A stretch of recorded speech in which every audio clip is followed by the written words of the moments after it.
ശുഭ്മാൻ ഗില്ലിന് ഉണ്ടല്ലോ കാൽവിരലിൽ പരിക്കാണെന്ന്. അതുകൊണ്ട് 4ാമത്തെ T20 സഞ്ജു സാംസൺ കളിക്കാൻ സാധ്യത. ഇതേ മൂടൽമഞ്ഞ് കൊണ്ട് കളി വൈകണ്, ടോസ് വൈകണ്. 7:30 അടുത്ത ഇൻസ്പെക്ഷൻ. 6:50 ഇൻസ്പെക്ഷൻ കഴിഞ്ഞ് പോയുള്ളൂ.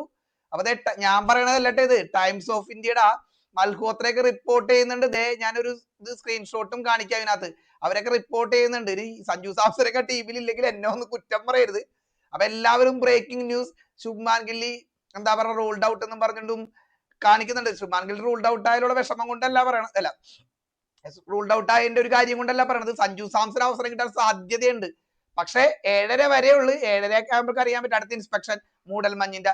അത് കഴിഞ്ഞാൽ സഞ്ജു സാംസൺ ആണോ അല്ലെങ്കിൽ ഈ ശുഭ്മാൻ ഗില്ലാണോ കളിക്കുന്ന അറിയാൻ പറ്റും. അപ്പൊ ഞാൻ പറഞ്ഞ ആ ഒരു വാർത്താ ഏജൻസിയുടെ വാർത്തയാണ് നിങ്ങളോട് വന്ന് പറഞ്ഞേക്കുന്നത്. ഇനിയൊക്കെ കളിക്കാനില്ലെങ്കിൽ എന്നെ ഒന്നും പറയരുത്. ആകെ ഒരു അരമണിക്കൂറിന്റെ ഒരു ആയുസുള്ള ഒരു വാർത്തയാണത്. അല്ലെങ്കിൽ ഇത് ഞാൻ നിങ്ങളോടൊന്നും പറയില്ലല്ലോ. എത്ര പേര് അരമണിക്കൂർ കൊണ്ട് നമ്മുടെ ഈ ഒരു ചെറിയ ചാനലൊക്കെ എത്ര പേര് കാണുമെന്ന് നിങ്ങൾക്കറിയാം.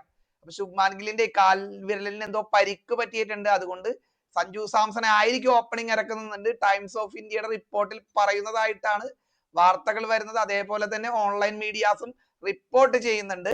അപ്പൊ നമുക്ക് കാത്തിരുന്ന് കാണാം. 7:30 ഇൻസ്പെക്ഷൻ വരട്ടെ. അതിക്കും ഈ വീഡിയോ അപ്ലോഡ് ചെയ്യാൻ പറ്റുമെന്നല്ല എനിക്കറിയില്ല. അപ്പൊ അപ്ഡേറ്റഡ് ആയ ക്രിക്കറ്റ് വാർത്തകൾക്ക് നമ്മുടെ ചാനൽ സബ്സ്ക്രൈബ് ചെയ്യാൻ പറഞ്ഞുകൊണ്ട് നിർത്തുന്നു. ബൈ.